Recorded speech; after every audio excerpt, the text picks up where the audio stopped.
Murder, She Wrote. That's coming up here on BBC1 in just half an hour.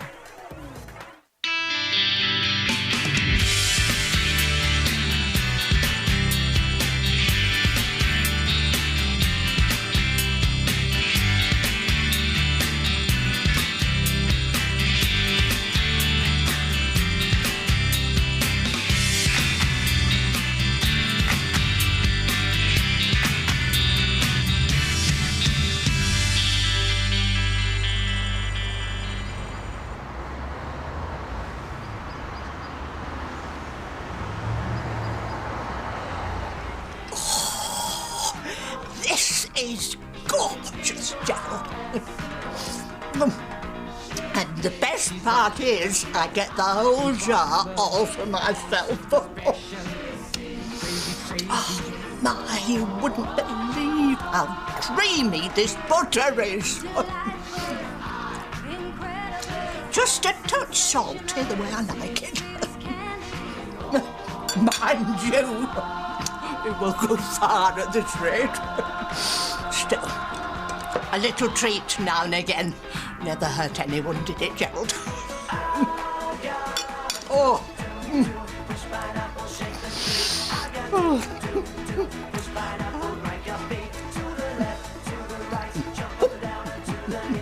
Oh, look this one.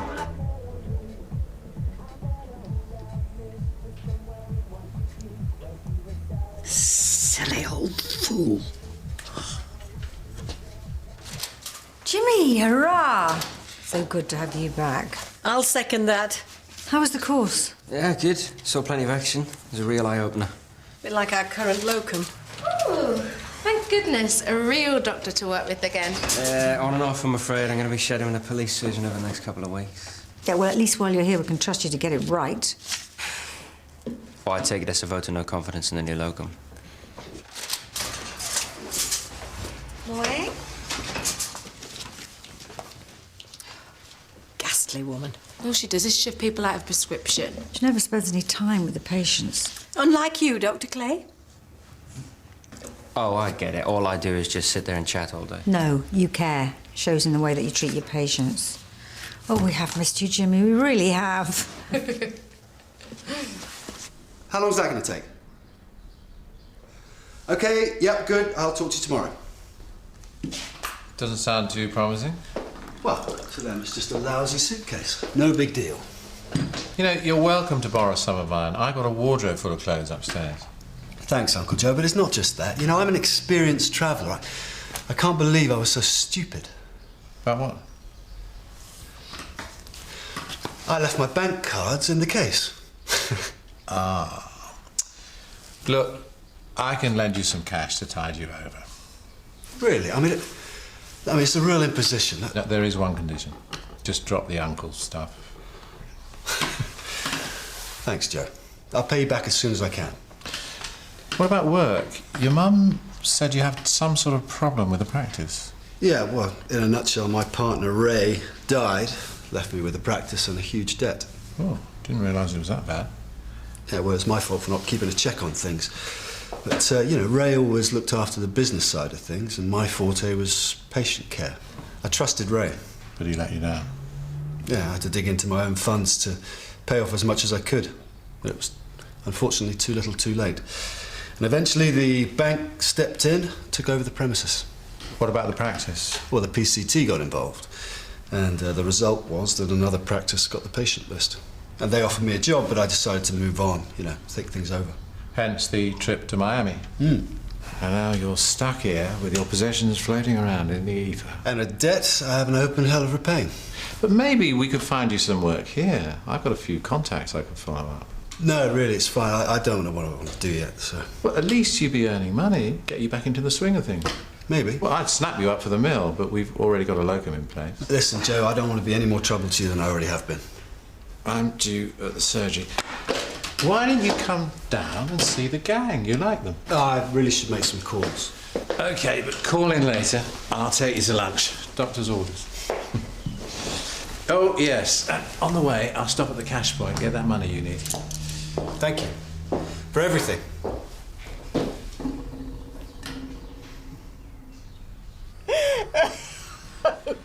goodness me, the things they think of now. Oh, you little cutie. I'd have loved a little furry friend like you. But we didn't have a garden, did we, Gerald? Just a tiny yard out back. It would have been nice to have a warm little body to cuddle. Now, who's this come to see us? Oh, goody. I wonder what surprises he's got for us today. Oh.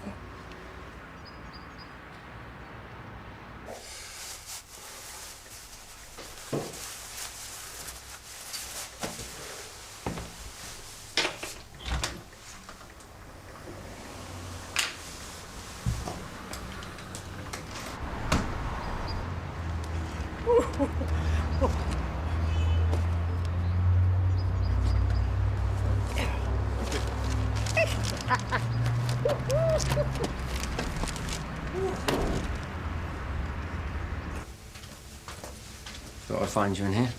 Actually, I'm on my way out. Ulcerated leg and a bucket full of moans to go with it. Penalty of being a good listener. I'm probably the only person she'll talk to all day. What about you? Have you talked to anyone? Therapist I mentioned? Yeah, it's helping. Good. I'm glad you've taken the step. It's a big one. I know how difficult it must have been. Right or wrong, there's no feelings for Jim. Yeah, well, when you invest emotions in relationships, you can't just switch them off when things go wrong. I know. I'm learning that. Good. Give it time, you'll get there. Thanks. You know, for just being there. We're mates, aren't we? Even though I tried to jump your bones. Yeah, well, that comes with the turf when you're young, sexy, handsome. You're not the only one. I'm sure you'll be comfortable in here while you wait. Dr. Clay. This is Dr. Fenton's nephew. Daniel Granger. Good to meet you. And I'm Michelle Corrigan. Nurse Corrigan's just on her way out. House calls. Thank you so much for reminding me, Vivian. I don't know how we'd manage without her. I'm just glad I got to meet you. Yeah, you too.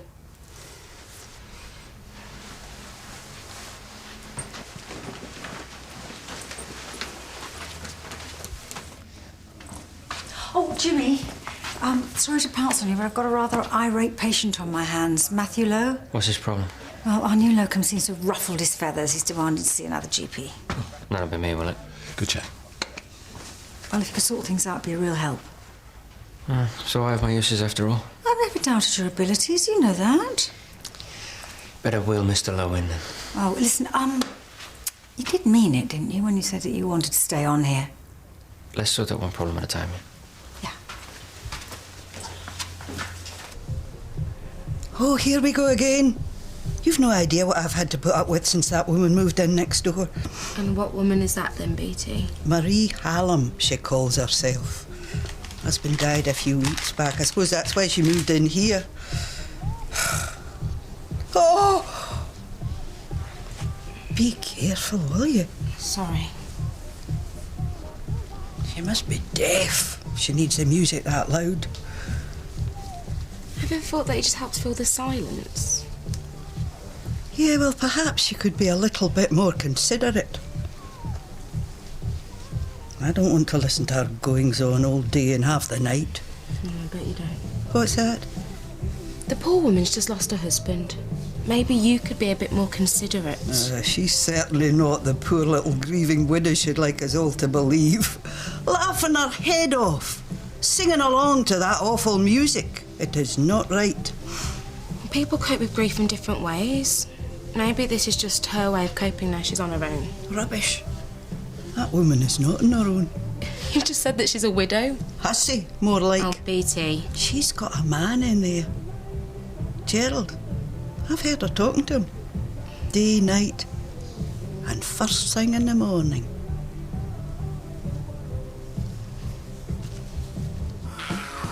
This bit goes in here, I think. No. I don't know, Gerald. This is more your sort of thing than mine. Oh, I see. This is the steamer bit. Gotcha. Right. 1 cup of cappuccino coming up. Ta-da! So, this is your power base, eh? You could say that. Great. You know, I'm really impressed. It seems like you've got a great setup here. I like it fine. Colleagues too. Yeah, they seem like a good bunch. So, if a gap came up, how would you feel about joining us? I mean, just till you got back on your feet. I don't know, Joe. I mean, dumping the locum to fit me in smacks a tad too much of nepotism for my liking. That's not my intention at all. I'm merely suggesting we replace a bad locum with a good one who just happens to be my nephew. Well, why don't we just wait and see how things pan out? But you will think about it, just in case. Yes. OK. What about that lunch I promised you? Ah, I'm sorry. I really need to get to the bank to see if I can access some money. Couldn't just squeeze in a quick bite? Well, I'll tell you what, why don't we do drinks later? I'd be much happier if I could get my finances sorted. OK, we'll take a rain check then. OK. Joe, can I, remember we talked about that money? Oh, yes, of course, yeah. Is 100 OK? I don't suppose we can make it 2, could we? Just till the bank sees me right. Yes, yeah, I think so. Yeah, I don't like doing this. No, it's not a problem, really. Thank you. See you.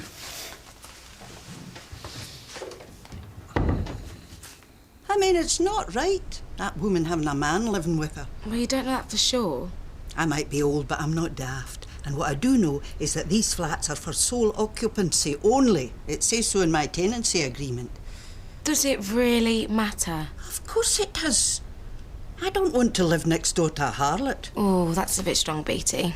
Even for you. Rules are rules. If that woman thinks she can carry on under my nose, she's got another thing coming. Well, maybe you should get to know before you start causing trouble. I'm not the troublesome one. Wait here. Miss all the fun. Mrs. Hallam, are you okay? Mrs. Hallam! You okay? What happened? The lid blew off my new cappuccino machine. Bit too much steam, I think. Well, you've obviously had a bit of a shock. Well, a bit of a tipple. I'm Nurse Corrigan from the Mill Health Centre. Is it okay if I come in and check you're all right? Oh, that is kind of you, dear. Yeah. Oh, come on, then. It's about time we met.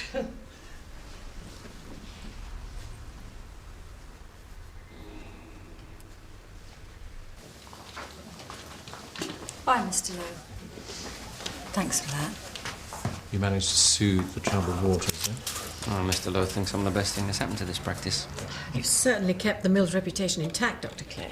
Nevertheless, we need to make sure this is a one-off. We certainly can't go on like this. Then it's just as well I have the perfect solution. Yeah, swap the locum for a decent doctor. Exactly. Daniel's free and he needs the work. Suggesting we use your nephew as a locum. He fulfills all the criteria. It's handy. I think that's a wonderful idea. And as you pointed out, Julia, we cannot carry on like this.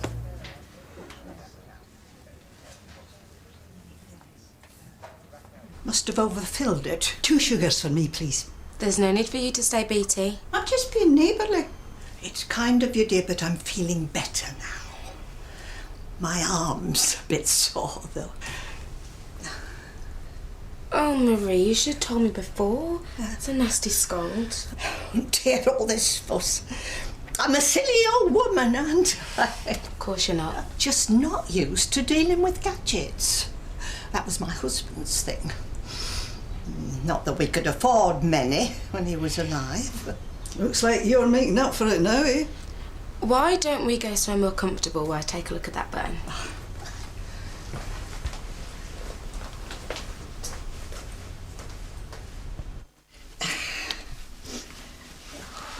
Oh my goodness, it's like Aladdin's cave in here. Sit yourselves down. Right. Yeah, just shove this lot on the floor.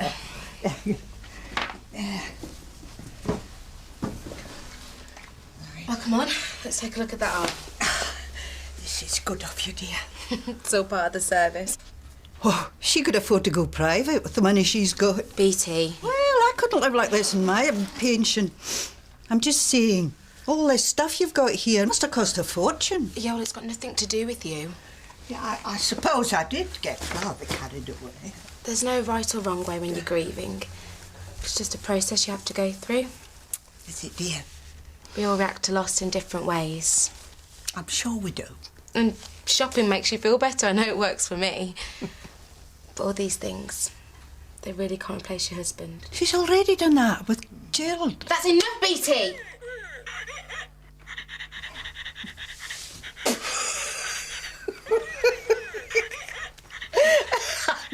I'm sorry. You must think I'm barking. Pa!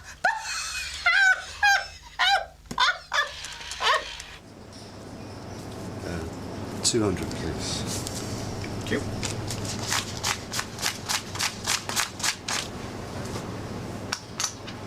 $200. Thank you. Thank you.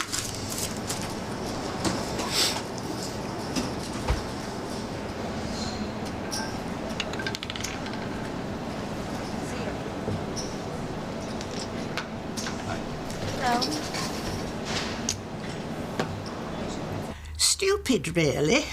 But I called him Gerald after my husband. Gerald was your husband? He died 2 months ago. Heart attack. Went just like that. So now she talks to a stuffed dog all day. It's okay, Marie. I know how you feel. I was 19 when I married. Just a child, really. Don't you have any family living nearby? We weren't blessed with children. Just as well. You know, it really would help if you talked to someone. Other than a stuffed dog. I know you're not my patient, but maybe I'll contact your GP, explain my situation. Between us, I'm sure we could sort something out. I know you're trying to help, but it's really not necessary. You've been through a traumatic experience. Talking things through with a professional would really help you. My husband's been dead for 10 years now and no one's helped me with anything. I just had to get on with it. Then surely you can understand how she feels. I know what you're going through. When you lose someone you love, it's like a part of you's missing. Like a rotten canker's finally been removed from my life after 50 miserable years.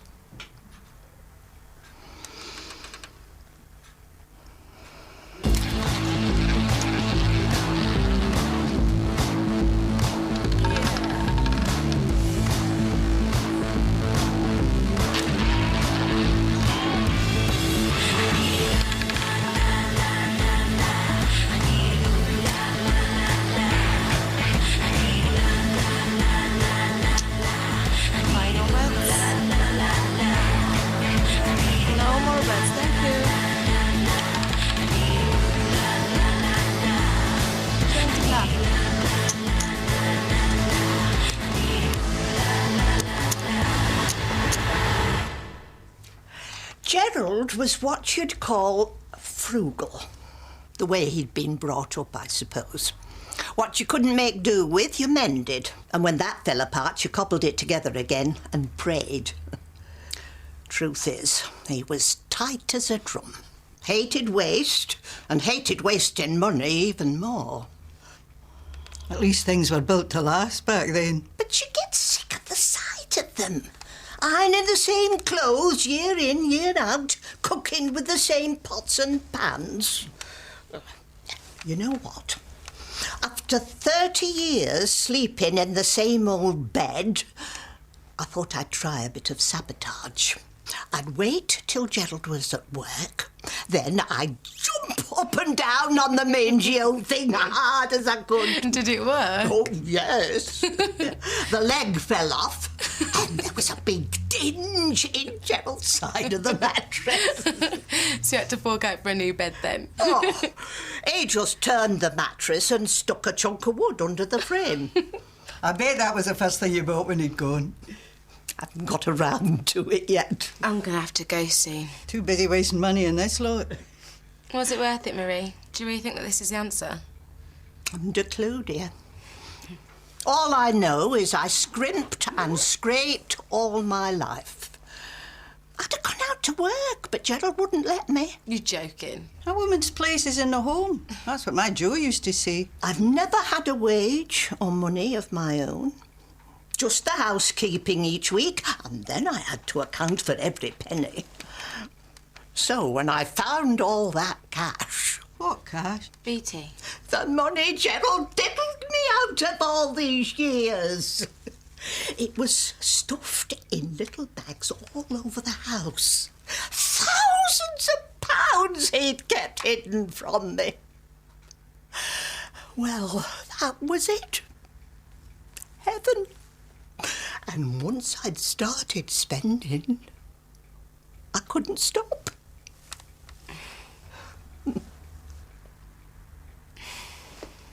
Finish your beds, please.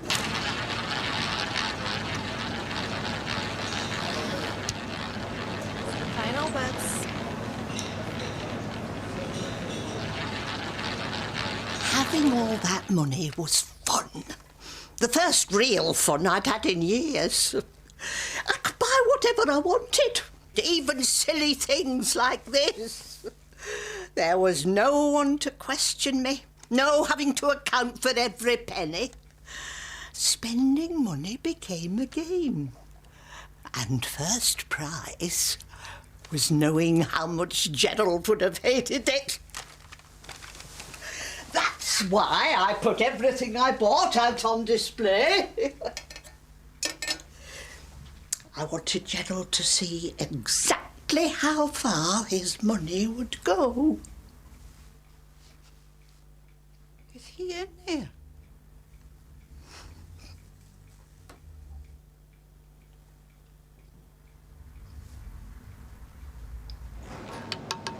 No more beds, thank you. Walrus.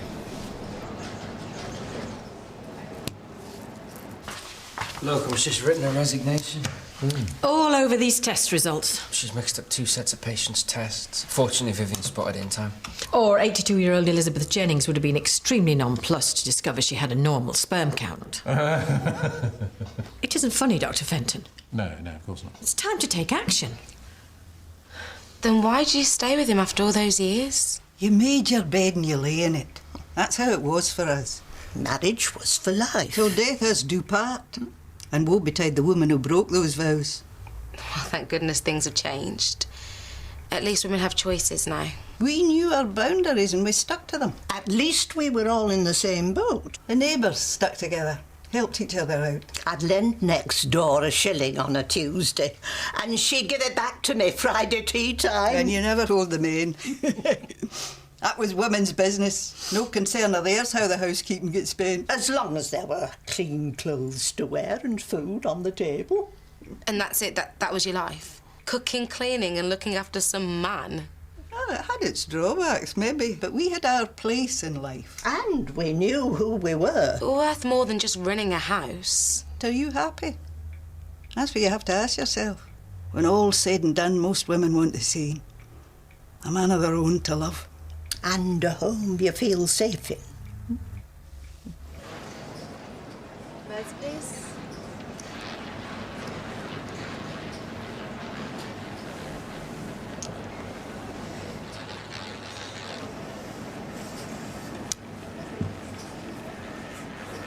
No more beds, thank you.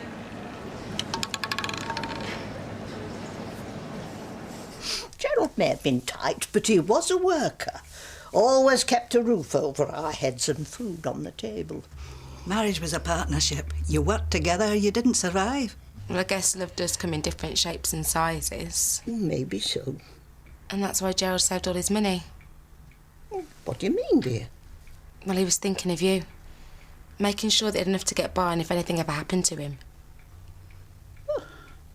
I hadn't thought of it like that. Well, maybe it's time you did. He might have had his faults, but I'm sure Gerald loved you in the very best way that he could.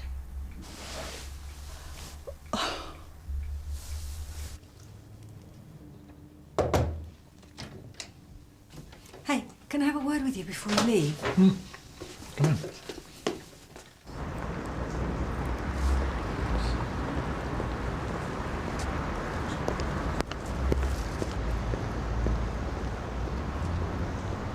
Here's the number of the bereavement group. I want you to promise me you'll give them a call.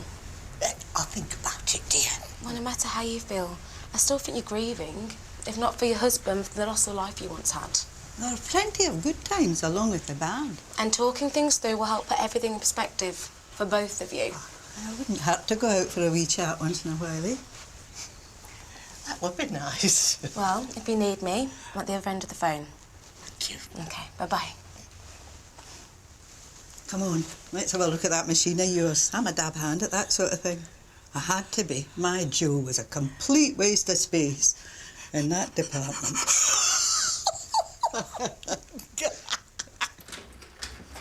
Daniel! Daniel!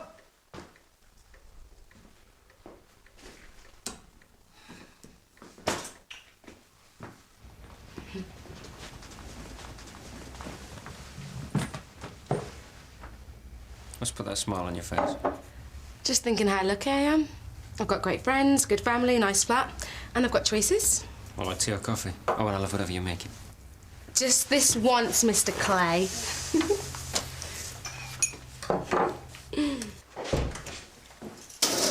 Daniel? I wonder where you got to. I've been up to here with forms and phone calls at the bank. Decided to treat myself to a little drink on the way home. But it was worth the wait. Hey, well done you. And thanks for the loan. Well, I'm glad you've got over your cash flow problems. But I've got some good news for you. We'd like to offer you some locum work at the mill. Oh, well, that's certainly worth thinking about. I thought you'd jump at the chance.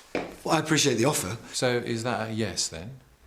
I'm just not sure that Leatherbridge is for me. Oh, come on, just for a week or two. It'd be great to work together. Oh, thanks, Joe. Well, I guess you talked me into it. How about we have a beer to toast your change of fortunes? Sounds good to me.